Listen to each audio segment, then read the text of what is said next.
Bem-vindos ao Além do Fóssil, o seu mergulho quinzenal no passado profundo da Terra. Aqui é um espaço onde fósseis ganham voz e nos contam histórias de milhões de anos. Eu sou o Felipe Zanetti, estudante de Biologia e o seu apresentador. Bom, hoje nós vamos viajar para um lugar que você talvez nunca tenha imaginado como já foi, o Ártico, durante a Era Glacial, há 75 mil anos. Nós vamos descobrir como os fósseis recém-encontrados estão revelando que aquela paisagem branca, congelada e quase sem vida já foi lar de um ecossistema surpreendente. E é claro que antes disso nós vamos dar um giro pelas notícias da semana que mexeram com o mundo da paleontologia e da ciência. Não deixe de seguir os secatores por aqui, deixe o seu like, compartilhe e ajude esse projeto a chegar a mais amantes da ciência.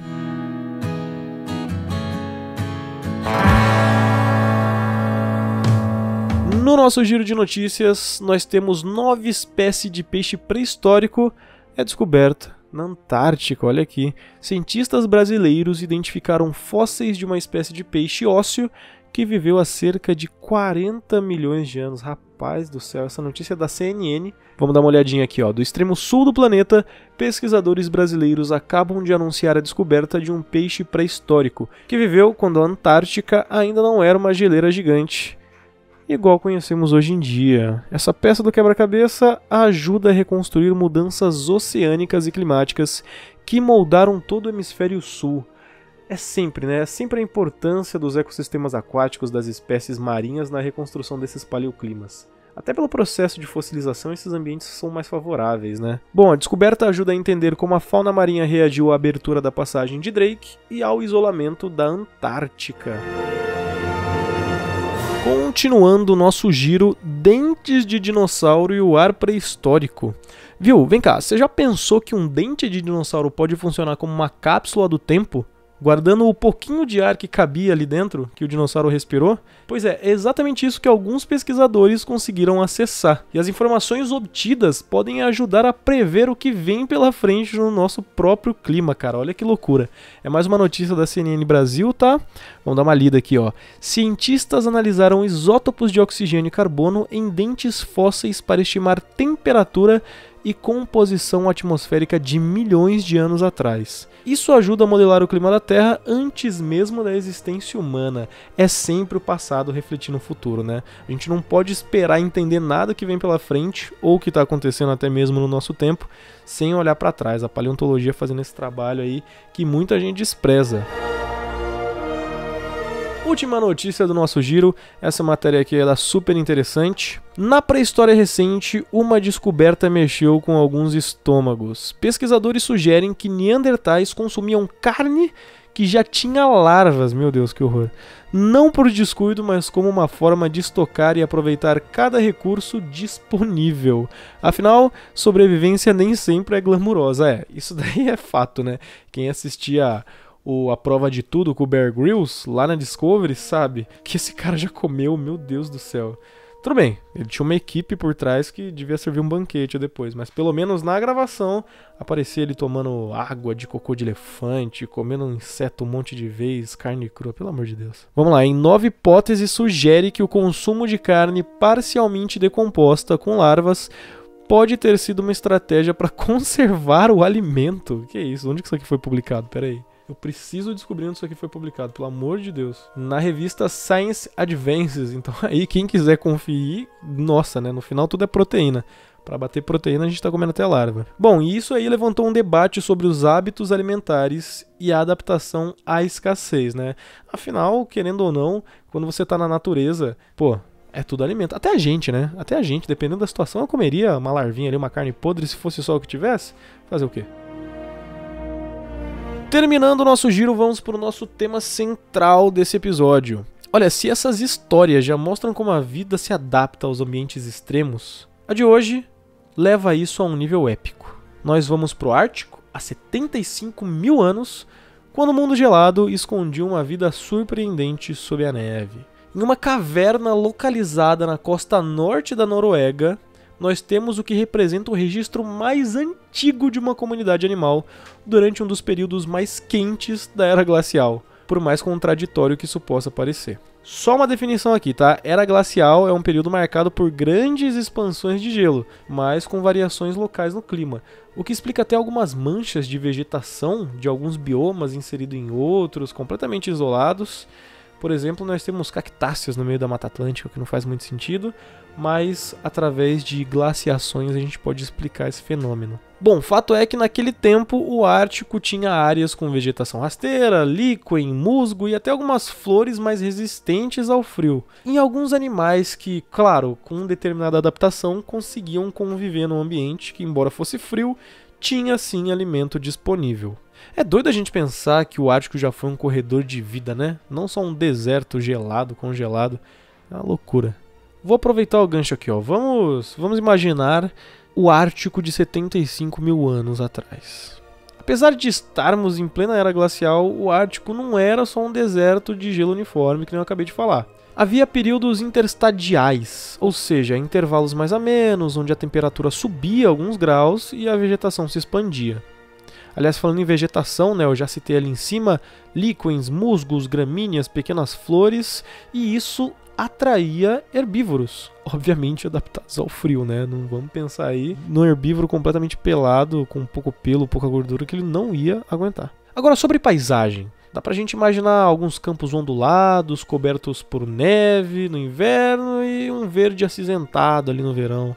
É bem parecido com a atual tundra que a gente tem no norte do Canadá e da Sibéria. Diferente como imaginamos que seria, né? Igual a calota polar que é hoje em dia. Não era desse jeito. Bom, fato é que os pesquisadores identificaram restos mortais de cerca de 46 espécies de animais, cara. Isso é um número muito alto. Rendeu bastante. Bom, e basicamente esses restos, né, eles podem revelar dietas, rotas migratórias, o que é bem importante para a gente entender a distribuição de determinadas espécies, determinados grupos, né? Para datações mais recentes, aliás, geralmente se usa a datação por radiocarbono, né, que é o carbono 14, que dá nome ao nosso projeto. Bom, e análise de isótopos estáveis para reconstruir a dieta e o clima.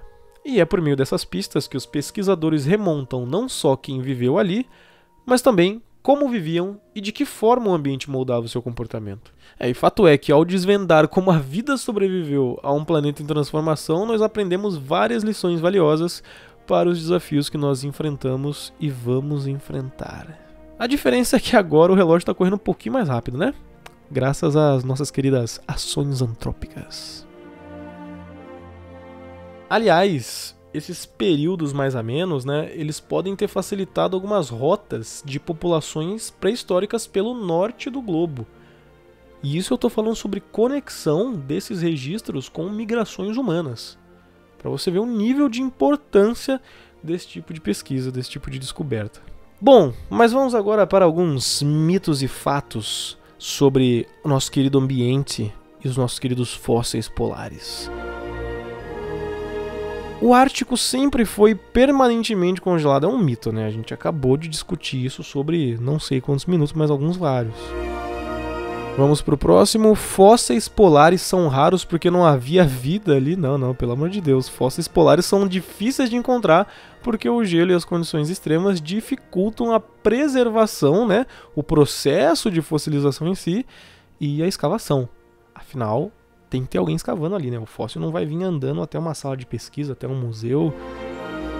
Mitos desvendados. A gente pode chegar numa conclusão, hein? Eu acho que olhar para esses fósseis é como espiar pela fechadura de um mundo perdido. Afinal, eles nos lembram que a história da Terra não é feita de linhas retas, mas de ciclos, viradas e até reviravoltas, e talvez o maior desafio da nossa época seja aprender a não ser apenas mais uma nota de rodapé nessa longa narrativa. E olha, uma nota que pode ser bem negativa, aliás. Trazendo um pouco agora para a nossa realidade, as mudanças climáticas sempre ocorreram, mas como eu citei lá atrás, a velocidade hoje é inédita, o relógio está muito acelerado. Por exemplo, quando nós pensamos nos mamutes que vagavam pelo Ártico há 75 mil anos, é impossível não traçar um paralelo com o urso polar, por exemplo. Ambos enfrentaram o mesmo inimigo, um ambiente que muda mais rápido do que a sua capacidade de adaptação. O Ártico glacial se transformou ao longo de milênios, né? Isso é fato.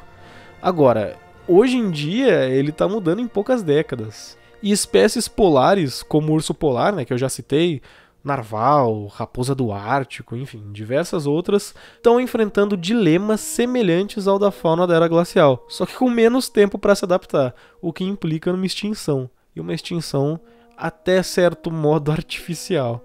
Quer um exemplo prático? Os ursos polares estão caçando em terra firme porque falta gelo marinho. Os pássaros migratórios, eles estão alterando as rotas por causa do aquecimento, né, das correntes de vento, e alguns peixes e crustáceos estão se deslocando para águas mais frias, mudando a economia de pesqueiros, né, da indústria pesqueira. Afinal, gente, a gente depende da natureza até hoje. Não sei se vocês sabem, mas o peixinho que você compra ali, fritinho, bonitinho, algum momento ele teve que ser pescado, e algum momento ele estava na natureza. A ciência que estuda os fósseis do Ártico não é apenas sobre o que aconteceu. Como eu já falei, é um manual sobre o que pode estar acontecendo agora. E como isso vai nos afetar daqui a alguns anos, e vai, tá? E não vai demorar muito. Não quero ser o alarmista do fim do mundo, mas nós já estamos em um nível em que as mudanças climáticas impactam a nossa vida. O que nós podemos fazer agora é diminuir o impacto, mas quem está impactando já está. Presta atenção no seu redor. Árvores que florescem mais cedo, os verões mais longos, os invernos mais longos também, que na nossa região, né, geralmente não é muito comum, mas está acontecendo. Os animais que antes não apareciam na sua região, tudo isso são pequenos fósseis do futuro sendo escritos agora, tá? Tenha isso em mente. As alterações no clima local, por exemplo, além de serem mais extensos, os períodos de calor e frio são mais extremos. A gente tem mudança na época de floração ou frutificação das plantas. Isso, de novo, impacta o mercado. Presença de espécies fora do lugar, por exemplo, as aves migratórias, que nem eu falei, né, aparecendo em algumas regiões incomuns. Enfim, notícias sobre derretimento de gelo, elevação do nível do mar, desaparecimento de habitats, algumas cidades começaram a ser engolidas, né? Bom, mas é basicamente isso. Se você quiser mergulhar ainda mais nesse tema, eu vou deixar algumas indicações que mostram o que há de mais fascinante e urgente na vida sob o gelo. A gente tem o documentário Our Planet, da Netflix. O segundo episódio é sobre esses ambientes congelados, né, os Frozen Worlds. Bom, vai mostrar algumas adaptações incríveis das espécies polares, e não, eu não estou sendo patrocinado. E a Nat Geo Geographic costumeiramente lança alguns artigos especiais sobre a vida sob o gelo, o impacto do aquecimento global. Se você é leitor da Nat Geo, se você assiste qualquer coisa da Nat Geo, você já teve contato com isso, então você sabe que pelo menos uma vez no mês a gente tem algum conteúdo sobre esse assunto. De novo, não estou sendo patrocinado, adoraria. Vou deixar uma perguntinha pra você aí, você responde nos comentários, tá bom? Se a sua cidade fosse congelar pelos próximos 10 mil anos, que registros da nossa vida atual você gostaria que fossem encontrados no futuro e qual você não gostaria de jeito nenhum? É isso aí! Hoje nós viajamos para o Ártico de 75 mil anos atrás. Nós descobrimos que ele já foi lá de um ecossistema vibrante no meio da era glacial e vimos como os fósseis de plantas, herbívoros e predadores revelam a incrível capacidade da vida de se adaptar. Se você curtiu esse mergulho no passado, não deixe de seguir o C14 aqui, deixe o seu like e compartilhe com alguém que também ama ciência e histórias do tempo profundo. E não esquece de responder, se a sua cidade fosse congelar pelos próximos 10 mil anos, que registros da nossa vida atual você gostaria que fossem encontrados no futuro? E o que você queria que ficasse no passado mesmo? Eu tô curioso para ver as respostas, tá? A gente se vê num próximo episódio. Um beijo, um abraço e até mais.